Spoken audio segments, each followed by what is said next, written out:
네, 안녕하세요. 연지호 목사입니다. 오늘은 이 산산수훈 우리 팔복을 마치고 새로운 또 문단을 가지고 또 공부를 하겠습니다. 13절부터인데요. 너희는 세상의 소금이니 너희는 세상의 빛이라, 뭐 이런 이야기들을 우리 교회에 나오면 누구나가 다 듣는 그런 내용들이죠. 내용들인데 우리가 보통 이런 이야기를 듣다 보면 내가 참 착하게 살아야 되는 것처럼, 의롭게 살아야 되는 것처럼 이런 생각들을 많이 합니다. 내가 소금의 맛을 잃으면 안 되겠지. 소금의 맛을 내려고 힘을 쓰자. 뭐 이런 어떤 생각들을 가지기 쉬워요. 그런데 뭐 같은 결과일 수도 있지만은 내용 자체는 다릅니다. 우리 주님께서 우리를 보고 소금이 되라, 뭐 빛이 되라 이렇게 말씀하신 게 아니고 우리 자체를 비치고 이 소금이라고 말씀하셨어요. 우리 존재 자체를, 존재 양식 자체가 소금이라는 거예요. 우리 빛이라는 겁니다. 우리 팔복을 거치고 예수 그리스도의 제자된 사람은 이미 세상의 빛이고 이미 세상의 소금이에요. 이 팔복을 말씀을 전할 때 제가 심령이 가난한 자는 복이 있나니, 애통에 있는 자는 복이 있나니, 온유한 자는 복이 있나니, 의에 줄이고 목마른 자는 복이 있나니, 이런 어떤 말씀들을 쭉 전했는데, 이런 하나님을 만남으로써 이루어지는, 하나님을 향해서 갈급히 찾는 어떤 마음들, 목마른 사슴이 시냇물을 찾듯이 하나님의 의를 구하고 하나님을 찾고 그것을 위해서 하나님께서 우리에게 채워주시는 것을 경험한 사람들은 이미 소금입니다. 이미 소금, 빛이에요. 그것은 우리 요한복음에서 늘 빛과 어둠을 대비해서 빛을 예수 그리스도라고 이야기를 하는데, 그것과 같은 이 맥락입니다. 그래서 우리는 예수 그리스도의 은혜를 받고 예수 그리스도의 생명을 받은 자이기 때문에 이미 빛 자체고 이미 소금 자체예요. 그래서 그 맛을 잃지 말아라라는 것은 늘 하나님과 동행하면서 하나님의 생명력으로 살아가라는 그런 말과 똑같습니다. 그래서 이 소금이 되라라고 이렇게 착각하거나 이 빛이 되라라고 이렇게 착각해서 빛과 소금이 되려고 이렇게 자꾸 애를 쓰다 보면 신앙의 본질들을 잃어버리기 쉬워요. 이건 목표점을 이야기하는 게 아니라 우리의 어떤 존재 양식을 이야기하는 겁니다. 자, 그러면 우리 주님께서 우리를 보고 이 세상의 소금이다, 그리고 맛을 잃으면 안 된다, 그렇게 이야기를 하시는데, 여러분들이 예수님과 함께 늘 동행함을 인해서 소금의 맛을 잃어버리지 않고 소금처럼 그렇게 살아가길 바랍니다. 이 소금과 빛을 이렇게 두 가지로 예를 들었는데, 이 소금과 빛의 어떤 특징은 뭐냐 그러면, 우리 주님께서 왜 우리의 어떤 신분, 우리 본질을 가지고 소금이라 빛이라 이렇게 말씀하셨는가? 그러면 이 소금과 빛의 어떤 특징에 대해서 살펴봐야 되는데, 첫 번째 봐야 될 게 뭐냐면 이 변하지 않는 겁니다. 소금은 짤 때 소금이죠. 소금이 그 맛은 변하지 않습니다. 그 맛이 변하지 않아요. 그래서 맛을 잃는다는 것은 생명력을 잃어버리는 거랑 똑같은 거예요. 사람들이 발에 밟히고 아무런 의미 없이 살아가는 것도 가죠. 빛도 역시 빛 자체로 존재함으로써 그 자체로서 의미가 있는 겁니다. 소금과 빛은 그런 의미가 있어요. 소금은 뭐 음식에 주로 사용되는 것이고, 이 빛도 이 세상에 비칠 때 의미가 있는 거죠. 그러니까 우리가 이 세상 속에 가야 되는 거예요.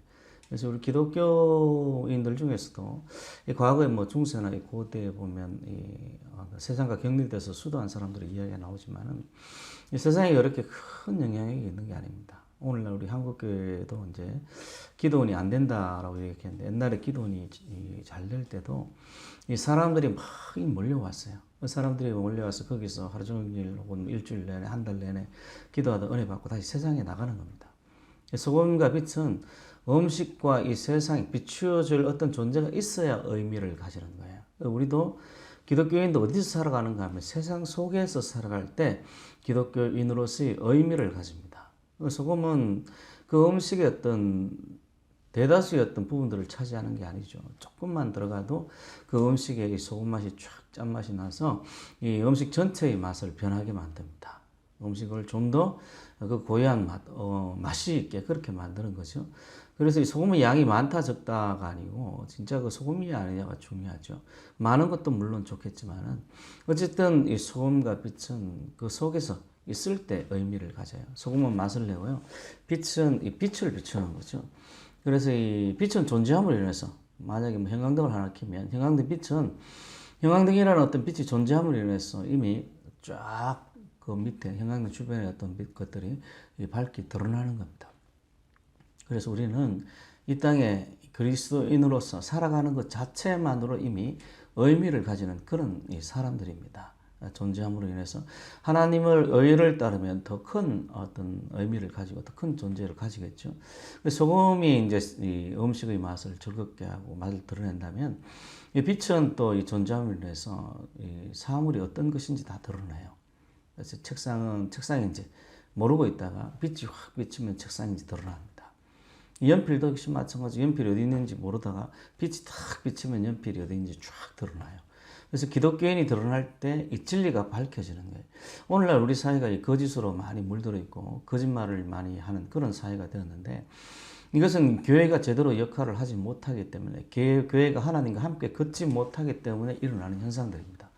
많은 사람들이 이 진영 논리로 하나님보다도 이 어떤 자신의 진영을 더 따르는 그런 것을 볼 수 있는데 그것은 이 오늘 예수님의 말씀에 의하면 이미 소금으로서의 맛을 잃어버려서 아무 쓸데없는 그런 사람이 돼버린 거예요. 소금의 맛을 낼 때, 생명력을 가질 때 의미가 있는 거고, 빛은 빛을 반사할 때, 예수 그리스도의 빛을 받아서 빛을 낼 때 의미가 있는 거예요. 빛이 빛을 못 내고 소금이 맛을 못 내면 무슨 의미가 있겠습니까? 우리가 하나님께 꼭 붙어 있을 때 비로소 빛으로서 소금으로서의 의미를 드러내고 세상을 밝혀주고 저것이 어떤 연필인지 저것이 책상인지 저것이 의자인지 이게 진리로 밝혀주는 거예요. 오늘날 거짓이 팽배하고 진리가 모호해진 그런 사회가 된 데 있어서는 가장 일차적인 책임이 교회에 있습니다. 교회가 회개하고 주님 앞에 돌아와야 됩니다. 그래서 오직 예수님만 생명이고 우리 하나님만 내 생명이라는 것을 기억하고 하나님을 붙잡아야 돼요. 이단 붙잡다가 이단처럼 되어버리면 안 됩니다. 그 세상에 악을 줬다가 악처럼 그렇게 변하면 안 돼요. 사람을 정죄하다가 그런 사람으로 전락하면 안 됩니다. 우리는 오직 하나님 편에 서 있는 사람이고 하나님께 붙어 있는 사람이에요. 그럴 때 우리가 소금으로서의 맛을 내고 빛으로서의 어떤 빛을 비추는 그런 어떤 사람이 되는데 또 하나의 특징이 있습니다. 이 소금과 빛의 특징이 있는데 뭐냐면 사람들이 빛이 비추는 이 집에 들어가서 이 가구를 바라볼 때 야, 빛이 멋있다 이렇게 잘 이야기하는 사람이 없습니다. 그것은 빛에 대한 어떤 전문가는 그런 이야기를 하는 것이지 보통은 야, 가구가 멋있다, 가구 배치가 좋다, 뭐 색상이 이쁘다 이렇게 이야기를 하죠. 소금도 역시 마찬가지입니다. 소금 맛이 좋다 이렇게 이야기하는 사람은 뭐 거의 음식 전문가는 그렇게 이야기를 하지 보통 사람은 이 음식이 참 맛있다. 이 음식이 간이 잘 되어 있다. 이거 누가 솜씨인지 모르겠는데 맛있다. 이렇게 이야기를 하죠. 이 소금과 빛의 특징은 자신을 드러내지 않는 데 있습니다. 그래서 이 기독교인들은 가장 큰 죄가 뭐냐면 교만이에요. 교만. 그래서 이 교만이라는 어떤 특징이 뭐냐면 자기를 드러내는 데 있잖아요. 기독교인은 자기를 드러내지 않습니다. 오직 하나님의 영광을 위해 살고 하나님 안에서 그냥 하나님의 백성으로서 그냥 살아가는 거예요. 그러다 보면 소금과 빛의 특징들이 나타나는데 오늘날 이 교회에서도 참 염려스러운 게 뭐냐면 1등이 되라. 내가 잘 사는 사람이 되라. 뭐 이렇게 높은 위치에 올라가라. 뭐 이런 어떤 야망과 꿈을 품게 만들었는데 그 야망과 꿈을 줬다 보면 하나님보다 먼저 그 야망이 먼저가 돼버립니다. 아닙니다. 하나님이 먼저예요. 저는 중고등부를 오래 해서 중고등부를 사역해보면 고3이 되면 아이들이 중고등부에 잘 나오질 않고 어른들, 장년들 예배만 드리는 것을 보고 심지어는 장년들 예배마저 드리지 않는 것을 봅니다. 그 배후에 누가 있는가 하면 예수를 믿는 부모들이 있더라고요. 굉장히 잘못하는 겁니다. 하나님의 영광을 가리고 하나님을 저버리는 행동이에요. 절대로 그렇게 하시면 안 됩니다. 우리에게 하나님이 가장 소중한 존재가 되시길 바랍니다. 감사합니다.